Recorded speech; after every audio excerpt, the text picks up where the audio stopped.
1971 में फिलिप्स ने एक एक्सपेरिमेंट कंडक्ट किया, ये जानने के लिए कि हम यानी ह्यूमंस अपने पर्सनालिटी के अकॉर्डिंग एक्ट करते हैं या फिर सिचुएशन के अकॉर्डिंग, जिसके लिए उन्होंने कुछ 24 रैंडम स्टूडेंट्स चूज किए स्टैनफोर्ड यूनिवर्सिटी से। उसमें से 10 गार्ड्स बने और 11 प्रिजनर्स बने थे। ये एक्सपेरिमेंट स्टैनफोर्ड यूनिवर्सिटी के बेसमेंट में कंडक्ट हुआ था। ज़म्बार्डो चाहते थे कि ये जो एक्सपेरिमेंट है वो बिल्कुल रियल लगे। उसके लिए उन्होंने रियल पुलिस भेजकर प्रिजनर्स को उनके घर से अरेस्ट करवाया था विदाउट एनी नोटिस और वारंट। जब वो प्रिजनर्स अरेस्ट हो गए तो जितने भी फिंगरप्रिंट्स वाले काम होते, photograph, everything was done just like the real prisoners. फिर उनको प्रिजन्स में ले जाके बंद कर दिया गया after removing their personal information, give them their uniforms and that ankle chain, everything was real. उसके बाद क्या हुआ, जो गार्ड्स थे वो प्रिजनर्स को परेशान करने लगे, वो अपने पावर का गलत फ़ायदा उठाने लगे उनके साथ।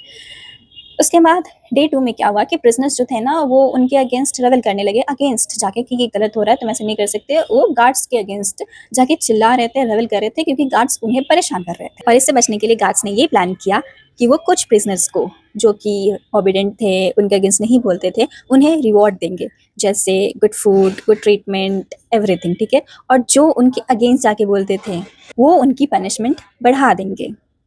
ऐसे करके वो ना ही उनको फिजिकली कंट्रोल कर रहे थे बल्कि उन्हें वो मेंटली भी कंट्रोल कर रहे थे। और ये कर उन्होंने प्रिजनर्स के ही 2 ग्रुप बना दिए।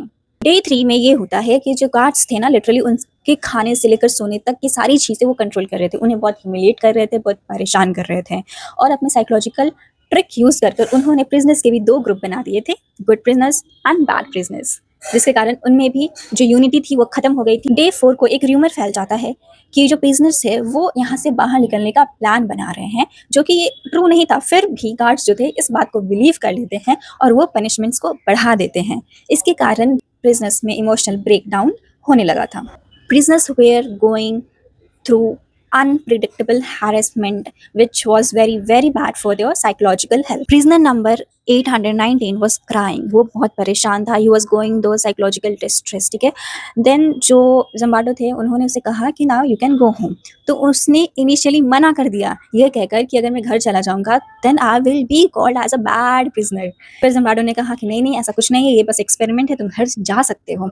Then he went home. Day 6 में ये होता है, जम्बार्डो की एक कॉलीग रहती हैं, वो साइट विजिट के लिए आती हैं। जब वो साइट विजिट के लिए आती है तो उन्हें सब कुछ लिटरली बहुत ही ज़्यादा हॉरिबल लगता है। तब उन्होंने ये कहा कि this is going to be really bad and you should stop this, otherwise entire experiment is going to be uncontrollable. उसके बाद ये एक्सपेरिमेंट यहीं पे टर्मिनेट हो गई। ये एक्सपेरिमेंट 2 हफ्तों के लिए प्लान्ड थी, but it was terminated on day 6।